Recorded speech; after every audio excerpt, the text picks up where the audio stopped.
as boas-vindas. Não sei se tem alguém vindo aqui pela primeira vez ao Centro de Estudos Espíritas Chico Xavier. É sempre muito bom nós nos reencontrarmos para escutarmos reflexões, pensamentos, ideias que nos convidam a nós mesmos a refletirmos para mudarmos os nossos pensamentos, nossas atitudes para melhor. Nessa noite em especial, uma alegria muito grande, porque o nosso irmão, nosso amigo Silvio, mora em Jaraguá do Sul, de vez em quando ele passa por Santa Catarina, está sempre viajando. Depois desse período de pandemia, de correria, em que nós já retomamos parcialmente as nossas atividades, ele vem aqui mais uma vez nos brindar com a sua presença, com o seu carinho, com a sua amizade, de muitas saudades. Então é um motivo de alegria especial, de comemoração especial. Esta é uma casa espírita cristã, onde se estuda, se ora, se trabalha, se ajuda, porque nós todos estamos aqui para essa finalidade. Para nós darmos início aos trabalhos da noite, eu vou convidar a Miriam, nossa querida amiga, para fazer a leitura de uma página inicial de harmonização. Por favor, Miriam.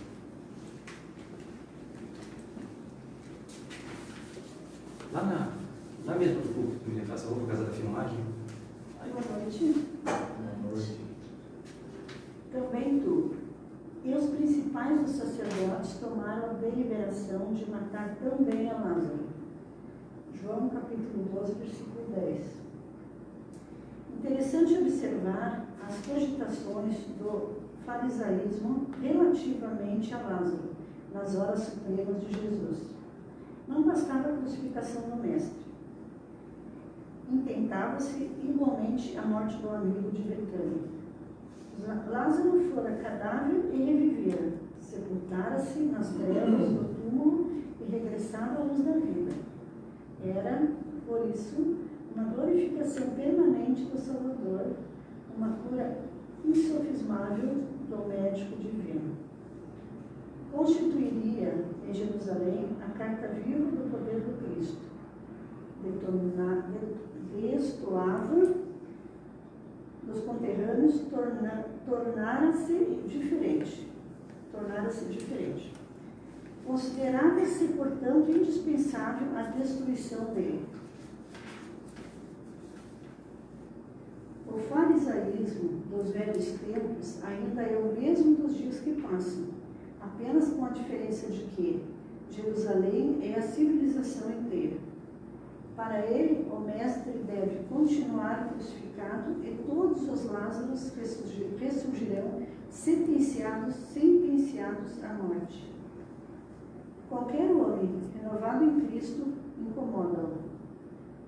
Há participantes do Evangelho que se sentem verdadeiramente ressuscitados, trazidos à claridade da fé, após atravessar o sepulcro do ódio, do crime, da indiferença.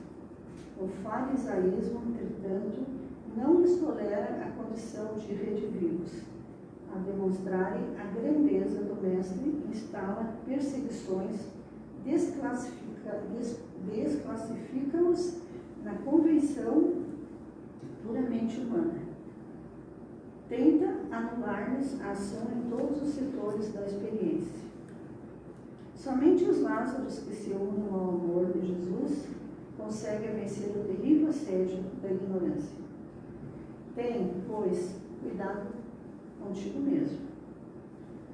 Se te sentes trazido das sombras para a luz do mal para o bem, ao sublime fluxo do Senhor, recorda que o farisaísmo, visível e invisível, obedecendo a impulsos de ordem inferior, ainda está trabalhando contra o valor de tua fé e contra a força de teu ideal.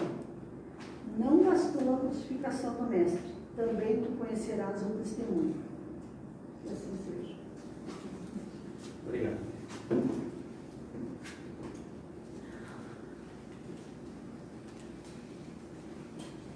De longe aqui a gente fica um pouquinho sem a máscara, mas sobre a leitura, aproveitando a oportunidade, é muito interessante. Agora há pouco, no atendimento fraterno, nós conversávamos sobre a importância da fé. que o Espiritismo oferece para a gente a fé raciocinada, a fé alinhada com a ciência. A ciência dos homens ainda é muito imperfeita, da mesma forma que a nossa fé. Mas é importante que nós compreendamos e não simplesmente aceitemos alguma coisa que está num livro, numa palestra, escrito porque alguém disse, alguém comentou. As coisas têm que fazer sentido, qualquer que seja a forma pela qual nós busquemos a Deus. E nesses dias difíceis, onde tantas pessoas contestam os valores morais, é importante que nós mesmos nos questionemos. Como é que nós estamos agindo? Quem somos nós? Para onde estamos rumando? A fé precisa ter um sentido real, tem que fazer sentido, para mim principalmente, senão eu não consigo me transformar. Antes de nós fazermos a prece de abertura, e já buscando uma conexão com o tema da palestra, não por acaso, hoje nós tivemos a oportunidade de assistir rapidamente na televisão algumas competições que estão acontecendo nas Paralimpíadas. E interessante, tivemos um joinvilense que ganhou medalha de ouro nadando porque tem um braço amputado, um pedaço de uma perna, e conseguiu se superar. Mas me chamou mais atenção ainda, de forma emocionante, um rapaz que não tem os braços e as pernas, só o tronco. E ele ganhou medalha de ouro numa competição de nado de costas, onde todos os outros com suas deficiências físicas tinham braços. A evolução, o progresso não está em nadar sem os braços e as pernas, mas em se superar, em enfrentar as dificuldades de cada dia, porque todos nós as temos, mas entendendo que cada dificuldade é uma oportunidade de superação, uma oportunidade de crescimento para nós. E nós estamos aqui para progredir.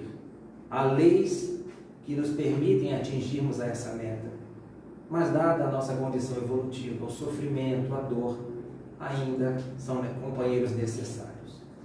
Vamos, como costume na casa espírita, pedir a todos que, da melhor forma possível, busquemos a concentração, elevando mais ainda o nosso pensamento ao alto, mentalizando no possível a figura do Mestre Jesus, não o Jesus, o Cristo crucificado, mas o Cristo exemplo, porque Ele aqui esteve entre nós para nos mostrar como proceder, como nos amarmos, como sermos generosos, benevolentes, justos e firmes nas nossas posições. Querido Mestre, nosso guia, nosso companheiro maior, obrigado pela oportunidade de tornarmos pessoas melhores. Obrigado, Senhor Jesus. Ampara-nos hoje e sempre. Que assim seja. Agora, finalmente, já tagarelei demais, vou passar a palavra ao Silvio. Se você se sentir mais à vontade sem a máscara aqui, com a distância é possível para respirar Você falou que sem a máscara aqui, né? Bom, gente, dá licença. Boa noite a todos, tudo bem? É um prazer mais uma vez estar aqui, né? A casa está cheia, né? Bom, né? Que legal, né? Vamos ver, né? Como começou, o que está aí na casa, né? Isso também é progresso, né? Querendo ou não, é a lei do progresso agindo, né? Quando estamos praticando bem, as coisas acontecem, né? É isso que é interessante. Hoje, nós vamos falar um pouquinho sobre essa lei do progresso, que é uma das leis morais, né? Contidas, que veio trazida para nós por Kardec. E é interessante a gente olhar um pouquinho do tema que foi lido, né, a forma como foi visto, né, que alguns ainda encaram Jesus como crucificado. Não conseguem enxergar Jesus como realmente Ele é e o que Ele representa para todos nós, né? E a forma de que como cada um vai se superando, até a lembrança que o Paulo fez aqui da questão das Olimpíadas, da Paralimpíadas, né? A superação daqueles seres, né? Que muitas vezes nós, entre aspas, normais, né, se abrimos mão de fazer determinadas coisas e eles vão através de uma superação buscando, né, através dessa superação, uma realização, seja ela esportiva, profissional, pessoal, mas demonstra, isso serve como exemplo para nós também, né, de como as coisas acontecem. E aí hoje nós vamos trazer alguns personagens aqui que vão nos ajudar a entender um pouquinho a lei do progresso. Eu fiquei imaginando quem que seriam os personagens, né? Tem mais ou menos algumas pessoas aí bem próximas da gente, né? Mas nós vamos tocar para frente. Vamos ver o que a gente acha, né? Vamos pegar aqui. Tá. Então vamos lá. Estamos trazendo aí mais um personagem. O senhor Gravatado, ele veio explicar para a gente o que é a lei do progresso, né? Que é uma das 10 leis morais. E é a parte terceira, né? Na verdade, tratada na parte terceira do Livro dos Espíritos. E que dentro disso é onde a gente começa a entender um pouco mais sobre esse ser que somos nós. Como que nós agimos e reagimos diante das nossas situações. E entender que existe dentro dessa lei do progresso, se fala muito do progresso intelectual e do progresso moral. Mas e aí, aquela pergunta, né? Será que os dois andam juntos? Será que a questão do progresso intelectual e moral andam juntos? Para a gente entender um pouquinho se realmente isso anda junto ou não, a gente vai entender um pouquinho do que é a definição de lei moral. A moral, ela, à luz dos princípios espiritistas, né, ela está transcrita na resposta 629 do Livro dos Espíritos, onde a moral é a regra da boa conduta e, portanto, da distinção entre o bem e o mal.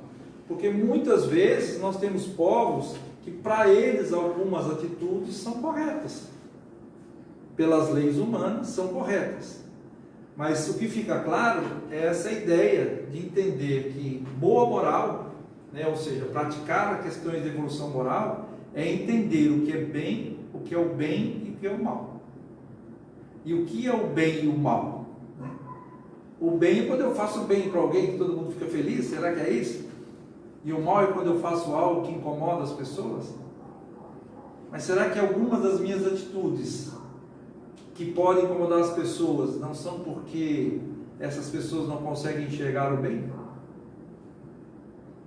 Então são reflexões que a gente vai permitindo, e a doutrina espírita nos permite isso, de entender, de estudar, e através do livre-arbítrio de nós fazermos as nossas escolhas. Então quando a gente entende que a questão da moral é entender claramente o que é o bem e o que é o mal, aí eu consigo me mudar, eu consigo me tornar um ser melhor, consigo entender que eu preciso evoluir dentro da minha caminhada. E a evolução disso não é pelas riquezas materiais que eu tenho no meu dia a dia ou que eu conquisto, mas sim através das mudanças que eu faço da minha forma de ser e de agir, para com todos e para comigo. Então é como se a gente fosse buscar lá, né, um fotógrafo, né, que a gente entenderia assim, né, mas o progresso moral realmente acompanha o progresso intelectual? Será que realmente existe isso? Para a gente entender melhor a situação, né, que é uma questão, essa questão ela é a 780 lá no Livro dos Espíritos, ela coloca assim, na resposta que os Espíritos dão a Kardec, é assim: o progresso intelectual engeda o progresso moral, fazendo compreensíveis o bem e o mal. O homem desde então pode escolher. O desenvolvimento do livre-arbítrio acompanha a sua inteligência, né? Acompanha a inteligência e aumenta a responsabilidade dos atos. Aí fala, então legal, então se eu entender o que é o bem e o mal, eu estou praticando a boa moral. Então a minha evolução intelectual está 100%. Mas nós não temos países, povos altamente evoluídos em tecnologia, em conquistas, em medicina e qualquer outra coisa, a qual muitas vezes se faz não para fazer o bem, mas talvez para usar aquilo como um mal. Quando se faz uma arma química, quando se usa um avião, que seria um instrumento de transporte para a guerra, eu não estou fazendo uso daquele progresso intelectual para o mal. Então a gente tem que entender que a questão do progresso intelectual e o progresso intelectual, eles não andam iguais, principalmente no mundo que nós vivemos, porque nós estamos ainda no mundo em evolução, nós estamos ainda como espíritos encarnados aqui na Terra, vamos falar aqui do nosso planeta Terra, de forma a buscar cada vez mais a melhoria das nossas atitudes. E não pensar só nas riquezas ou nas belezas que precisamos ter para o nosso caminhar. E quando a gente começa a entender que a prática do bem é aquilo que Jesus nos ensinou, deixou como exemplo, porque Jesus em momento nenhum falou que nós tínhamos que ter terrenos, carros, motos, motocicleta, carroça. Ele falou assim, ó, eu vim, e ele ensinou o quê? A servir. Por mais as dificuldades que ele passou, e ele não precisaria passar por espírito evoluído que era, ele passou e deixou o exemplo. Olha, tem que ter paciência, tem que ouvir, tem que fazer, tem que haver a mudança. Em momento nenhum ele foi lá e colocou em xeque o que eram os ensinamentos da época. Ele veio trazendo exemplo que era possível fazer diferente, que poderia sim haver, e isso é a evolução. Essa é a busca da evolução que a gente vem fazer, né? E aí a gente tem que entender assim, ó, nós, né, ou você vai evoluir. Querendo você ou não, você vai evoluir. Ah, então quer dizer que se eu ficar de braço cruzado eu vou evoluir então também? Vai demorar. Mas vai evoluir. Vai chegar uma hora que aquele braço cruzado vai cansar, que a própria estrutura do universo vai te forçar a você se movimentar. Porque é interessante, a pessoa fala assim, não, mas eu não quero evoluir aqui, tá bom. Aí começa a acontecer um monte de dificuldades na sua vida, vai encostando. Você fala assim, nossa, mas está tudo em cima da minha cabeça, o que é isso? É o universo falando para você, meu irmão, vamos para frente. Senão vai vir muita coisa para você resolver aqui. As dificuldades que são colocadas para nós são justamente para nos tornar mais fortes e para fazermos evoluir. Então, quando a gente fala assim, né, às vezes a gente está lá fazendo uma oração, ah, meu Deus, eu sou o Silvio, olha, tem bastante Silvio aí, eu sou o Silvio Carlos, lá de Jaraguá do Sul, que de vez em quando está lá em Santa Catarina, né? Não passa tudo para mim, pelo amor de Deus, né? Não é assim. É o Silvio Carlos que não quer evoluir. E o universo vem empurrando. Por quê? Porque quando a gente entende do processo evolutivo, a gente tem que entender que nós como espíritos, nós como seres humanos, estamos evoluindo. E o planeta a qual nós fazemos parte também está evoluindo. E quanto menos eu evoluir, não que eu vá descer ali um degrauzinho da evolução, não, eu vou mudar para um planeta que está de acordo com as minhas posses morais, intelectuais, espirituais. Não é o terreno que eu tenho, não, eu comprei aquele terreno, ó, no contexto que aconteceu aqui na Terra, aquele terreno é meu pedaço, eu vou ficar aqui. Não é assim. Então a gente tem que olhar que tudo vai evoluir, não tem jeito. Por quê? Porque é simples. Porque sendo um processo de condição humana, né, de evolução humana, a gente tem que entender que você tentar se opor a esse sistema, não tem como, porque tudo no universo se move. Nós estamos aqui justamente para evoluir, para a coisa realmente entender que as coisas vão caminhando, né? E quando a gente fala assim, ah, mas o homem tem condições de paralisar essa marcha de evolução? Será que nós temos condições de parar essa marcha de evolução? A gente vai enxergando que não. A gente pode até dar uma balançadinha ali na evolução das coisas, né? Dar uma atrasadinha, entre aspas, né? Como se ninguém tivesse vendo, atrasando, né? Que a gente pode até tentar, mas não é isso. Está colocado claramente na questão 781 do Livro dos Espíritos, aonde coloca isso, ó, você pode até embaraçar, mas você não consegue. E por isso, em algumas vezes, né? E aí, na questão 781 também da letra A, que ele vai assim, ó, como deve pensar dos que tentam deter a marcha do progresso e fazer com que a humanidade retroage? Aí vem a resposta dos Espíritos, né? Pobres seres, que Deus castigará, serão levados de roldão pela torrente que procuram deter. Então, quando a gente tenta não ajudar o progresso, nós vamos ser levados por aquilo que nós estamos cavando. Nós vamos ficar parados enquanto o universo progride.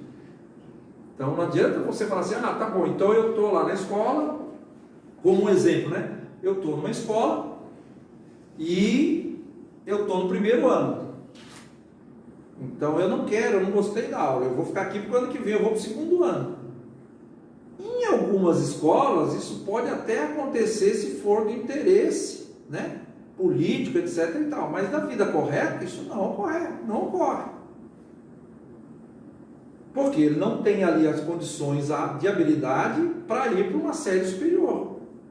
Então ele tem que ficar o quê? Na turma ao nível dele. E é assim que funciona o nosso universo, é assim que funciona o nosso planeta. E quando a gente vai entender que por que isso realmente ocorre com a gente, dessa questão de a gente poder realmente avançar e que nós realmente temos que fazer coisas diferentes, a gente entende que existe um impulso de progresso. E esse impulso desse progresso é algo que está dentro de nós. Isso está latente dentro da gente, está na nossa consciência, no nosso coração. Então, por que acontece toda essa movimentação? Por que acontece toda essa mudança, toda essa necessidade? Porque está dentro de nós. Está lá no nosso espírito, está lá no nosso DNA, do processo necessário de evolução. Quando a gente começa a entender que nós todos fomos criados iguais, né? Porque não tem aquela história assim, mas essa alma foi criada mais evoluída do que a outra. Então existe injustiça de Deus? Será que Deus seria injusto de criar um ser mais inteligente que o outro? Não, ele criou todos iguais e deu para todos a oportunidade de se evoluir, de crescer, de entender. E é isso que nós vamos fazendo na nossa caminhada. Tem uns que estacionam, que ficam lá parados só no desenvolvimento intelectual, não usam aquele conhecimento intelectual adquirido para a prática do bem, para a prática da melhoria moral, para melhorar as coisas do dia a dia, para melhorar o bairro onde mora, ou a residência, ou a família que está junto com ele, né? Tornar a vida de todos melhor. Então ele vai estar ali só desenvolvendo a parte intelectual, mas a questão moral vai ser cobrada dele, ele vai ter, porque ele vai começar a enxergar isso, ele vai começar a enxergar a necessidade dessa mudança, e isso é que a inteligência faz para todos nós, quer dizer, de a gente realmente começar a se questionar das nossas decisões. Será que é ético isso que eu estou fazendo? Será que não é ético isso que eu estou fazendo? Será que eu estou vendo só um lado da coisa? Eu não estou pensando no meu irmão, não estou pensando nas coisas boas que eu posso fazer com o meu conhecimento? É interessante a gente ver quando dá uma parada, como deu a pandemia, muitas pessoas às vezes descobriram que tinham filhos dentro de casa. A pessoa, opa, você é meu filho? Você morava aqui? Né? E a gente falava assim, você que é minha esposa, eu casei com você. Legal, né? Não é isso. Quando para, você dá um choque, você fala assim, opa, espera aí um pouquinho. Eu estava pensando só na questão material, estava com meus compromissos atolados, era mais importante tudo era mais importante, menos aquilo que eu tinha dentro de casa, que era a minha família. Era mais importante eu ter o carro do ano, era mais importante eu ter tudo, e não, o que você quer? É isso. Não, fechou tudo, não tem, e aí? Como é que faz? Vamos ter que, olha, sabe que tem fogão em casa, né? Dá para fazer comida em casa. É isso. Porque a gente comia, né? Fora, ia no ritmo. Então a gente vai começando a entender dessa diferença do progresso intelectual para o moral. O que é correto eu fazer hoje? Eu tive um rapaz que foi em casa e ele chegou lá para montar um móvel e falou assim, eu falei para ele, amigo, eu preciso que você coloque a máscara. Ele falou assim, mas eu não acredito nessa doença. Eu falei, amigo, tudo bem, é um direito seu não acreditar na doença, mas para você entrar na minha casa eu necessito que você coloque máscara. Não, mas eu não vou colocar a máscara. Eu falei, então sinto muito, eu vou chamar outro montador. E ele foi embora. E a Poliana lá, minha filha, tinha chamado ele, né? Aí a Poliana conseguiu outro, daqui a pouco o cara ligou, o cara que tinha vindo em casa ligou e falou assim, Poliana, eu posso ir fazer o serviço? Eu comprei uma máscara aqui que eu fui tentar entrar no estabelecimento e aí o cara não deixou entrar. E eu tive que comprar máscara. Será que eu posso fazer o serviço? Eu falei, não, agora já tem outro. Então é as coisas. Você vai encontrar pessoas que são contra. Se o que está sendo feito está certo ou errado, é uma coisa que nós vamos saber mais à frente. Mas nós temos que entender que até a própria doutrina coloca assim, ó, quando a ciência fizer algo a mais, vá com a ciência. Respeite as decisões da ciência. A escolha de tomar vacina é sua. Se você acha que não deve tomar, a escolha é sua, mas você tem que entender que você está correndo risco. Ah, mas enfim, e aí vai. Então a gente tem que entender assim, que a gente tem que sempre buscar a ideia da melhoria moral. A moral é o quê? É pensar na parte ética, é pensar nas virtudes que a gente precisa ter. E essas virtudes espirituais que nós precisamos ter, que são as nossas virtudes do Espírito. Né? E para isso a gente precisa diminuir um pouquinho as distrações que nós temos no dia a dia. Porque muitas das vezes nós estamos mais apegados ao nosso celular, aos computadores, do que propriamente as coisas que são importantes para nós. Né? Por quê? Porque o celular hoje é muito fácil estar na mão. Você tira foto, você filma, você grava, você fala no WhatsApp, você fala no Facebook, você faz tudo. Mas quanto de nós às vezes usamos no carro para escutar uma palestra espírita, para escutar um áudio, escutar ali, agora o centro está passando, né, todo dia ali o momento espírita, né? Escutar uma mensagem espírita, ou um estudo da sua própria profissão. Quantos de nós que paramos para fazer isso? Hoje os carros, a grande maioria tem tecnologia. Quantos que nós estamos em casa e estamos lá e a gente acaba se distraindo na TV e acaba usando a TV para assistir determinadas coisas que não são